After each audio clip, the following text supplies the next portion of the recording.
colorful buzz of Springfield, where streets echoed with the usual city clamor and buildings teemed with life, I, Emma, found my peaceful world. My home was a sanctuary of laughter and love, often filled with the sweet aroma of baked cookies and the innocent giggles of my two lively children. My days were painted with the routine of household chores, soccer practices, and my tranquil escapes to Walmart. My city, familiar and comforting, held many a well-known spot and friendly faces, making each day a pleasant stroll through well-trodden paths. One sunny day started like any other, with the kitchen bustling with activity as I prepared breakfast. My children were a whirlwind of energy, getting ready for school.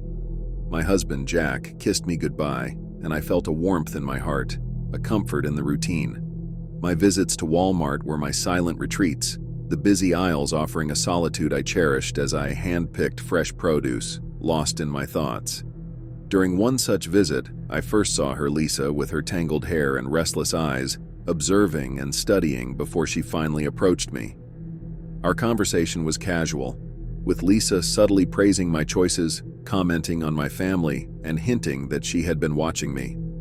Unsettled but polite, I kept the conversation short and returned to my home. In the evening, the surprise came as a friend request. I had almost forgotten about the encounter until I saw Lisa's face again, digitally this time. We started chatting.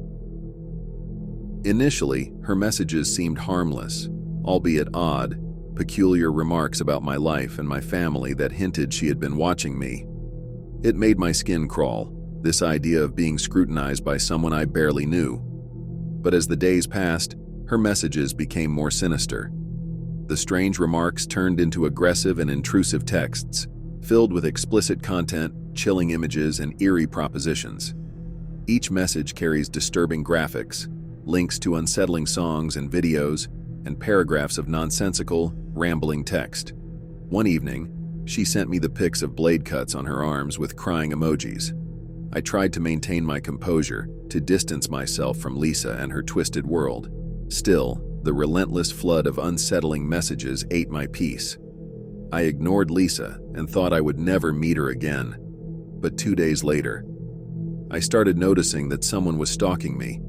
Lisa's presence started growing around me like an unrelenting weed, appearing outside the school, lurking near my home, and invading the cozy corners of my favorite cafe where I would meet with other neighbors of my society. Lisa's relentless obsession pierced every corner of my life, but the Insta story terrorized me. Emma will realize that she is not choosing the right path. Emma pretends innocence, but she knows our connection, she wrote in her story. My skin crawled reading her words, her insane notions of a deep connection invading my online space. One haunting night stands out vividly in my memory. When I was sleeping peacefully after a hard-working day at home, I heard a banging sound like someone was beating the door. When I got out of bed, I heard the doorbell ringing several times, like someone was in a hurry. When I opened the door, I was surprised to see Lisa standing at my door, a disturbing mix of anger and sadness flashing in her eyes, the knife in her hand glinting ominously under the pale moonlight. She was desperate, alternating between fury and profound sorrow. When I closed the door on her, her screams pierced the still night air, laden with pain and despair. Opening the door slightly, I was horrified to see her blood smeared on her arm, her knife carved into her flesh. My mind was a battlefield, torn between the urge to calm her down and the desperate need to protect my children from this unpredictable menace. I shut the door again, my trembling hands dialing 911 as fast as possible. Officer Daniels was the one to arrive first, his face skeptical until the overwhelming reality of Lisa's obsession hit him. His investigation unearthed the depth of Lisa's fixation and the extent of her deteriorated mental state. Lisa had a sister, a woman bearing a disturbing resemblance to me, who had met a tragic fate. This fate had fractured Lisa's already fragile mind, causing her to lose touch with reality. The traumatic encounter left a mark on my soul, and my once secure world now seemed filled with potential threats. Every day was a step towards recovery, a slow journey towards regaining my sense of security and rebuilding my shattered peace of mind. The haunting memory of Lisa's twisted face and the nightmarish encounter became a constant reminder of the lurking dangers in seemingly safe places and the potential harm concealed behind casual interactions, both in the real and the virtual world.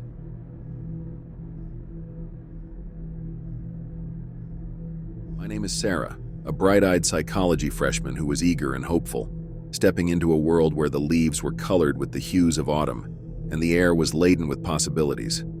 My life was a canvas of positivity, painted with shades of family support and high school accolades.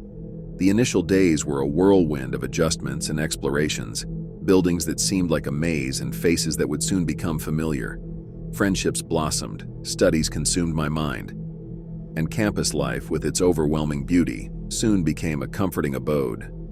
In this kaleidoscope of new experiences, I was introduced to Sean, a sophomore, seemingly charming and radiating warmth. Our meeting was casual. My roommate knew him through social media and thought we might hit it off. Sean, immersed in computer science, seemed open, his laughter infectious, and conversations with him flowed like a gentle stream, making me feel oddly connected. Our friendship unfolded. Our company unfolded like a storybook with shared laughs and stories as we explored places together, discovering shared interests and the joys of companionship. Our bonds strengthened with each passing day, painted with shared experiences and moments. However, the laughter and the light faded, overshadowed by a transformation I never saw coming. Initially sweet and spaced out, our interactions became a relentless storm of messages and calls. His texts were constant, penetrating my solitude with demands and interrogations. "Why aren't you replying? Send me a picture of what you're wearing. I need to see you now." His words clung to my peace like leeches, sucking the joy out of my days, and the friendly conversations over FaceTime turned into visual scrutinies, his eyes probing, his voice pressing to know my every move. Each message slapped my privacy, each call violated my space. The pleasant facade crumbled, revealing a presence dark and obsessive, transforming each day into a struggle, a fight to preserve my sanity.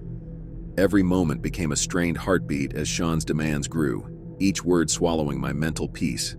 The corridors that once felt safe turned into paths of dread, his presence a suffocating reality I couldn't escape.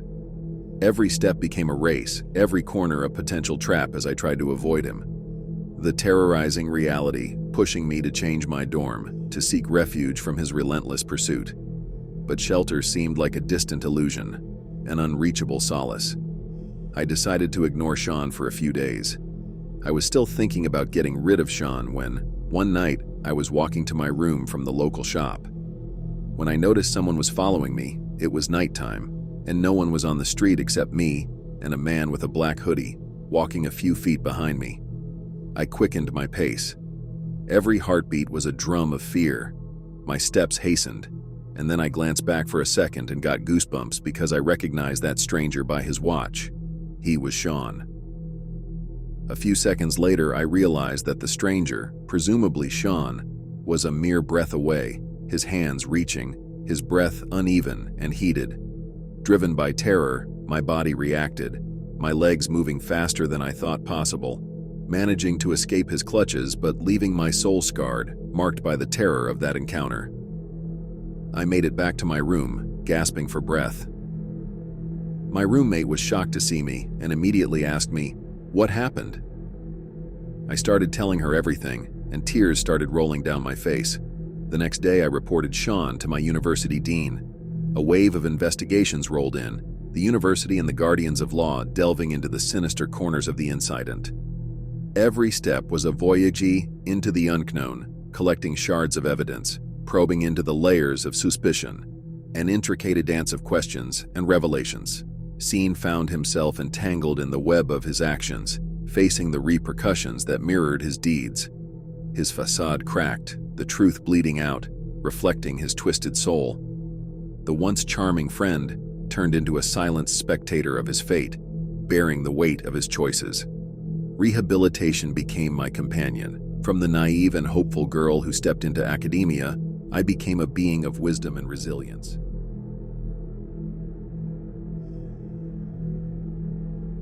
I lived my life enveloped in the constant hum of city noise. The incessant chatter and clang of urban life was my cocoon. It was the city where I, Ella, lived my routine life, marked by independence and a pinch of solitude. I worked my days away at a respected publishing house. The monotonous cycle, punctuated only by the silent echoes of loneliness. This solitude gnawed at me and reminded me of a void in my life, pushing me to seek companionship. It led me to the Tinder. In this world of swipes and texts, I met Alex, a man whose charm spoke of adventures. Alex seemed different, and our talks weren't just words. They were explorations into each other's minds, threads of connection forming with each shared laugh and dream. Through these threads, a subtle yet profound bond began to form between us, a bond marked by mutual respect and growing attraction. Meeting Alex wasn't like meeting a stranger. His presence was warm and familiar, and his laughter was a melody that spoke of joy and comfort. Each word and smile solidified something between us, something real.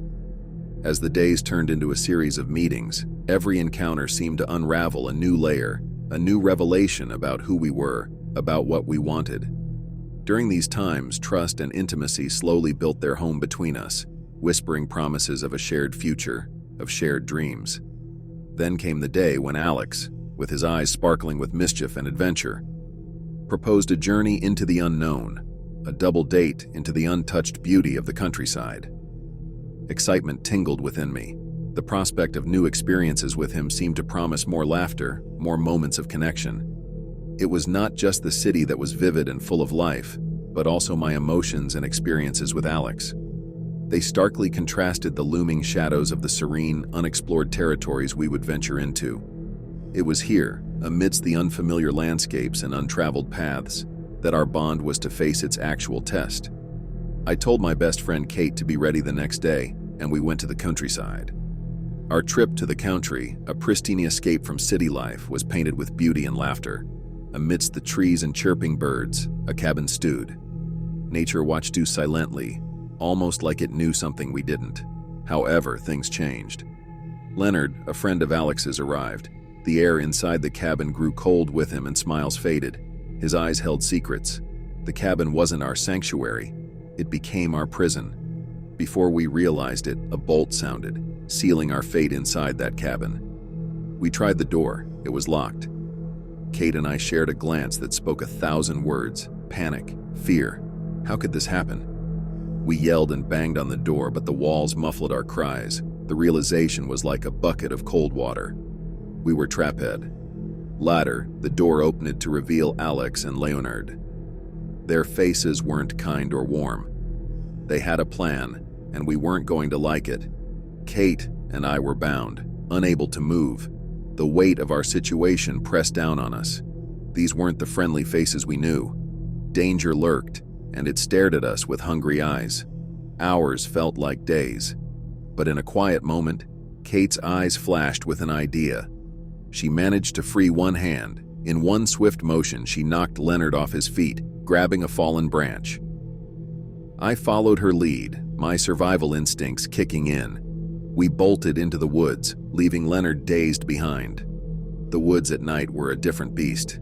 Fear gripped us with every rustle, every twig snap. Alex was on our tail. The darkness was thick, but our will to survive was thicker. We ran, the only goal to put as much distance between us and the nightmare behind us. When the first rays of dawn broke, we found a road. A passing car stopped, the driver's face full of concern. He called the police. We were safe. But safety came with scars. The memories of that night are etched deeply into our souls. We told the police everything and shared Alex's contact info with them. Back home, we sought therapy. Nights were hard and crowds were overwhelming. We joined support groups, shared our story, found strength in each other and those who listened. The courtroom was another battle. Testifying against Leonard and recounting the ordeal was tough, but with each word, each tear, we found closure. The judge's hammer signaled the end of that chapter. Remembering those days, the terror, the struggle, it's like reliving a nightmare. But it's a nightmare we survived, and in overcoming it, we found our strength and voice. Thank you for watching. If you want to support our channel, don't forget to hit the subscribe and like button.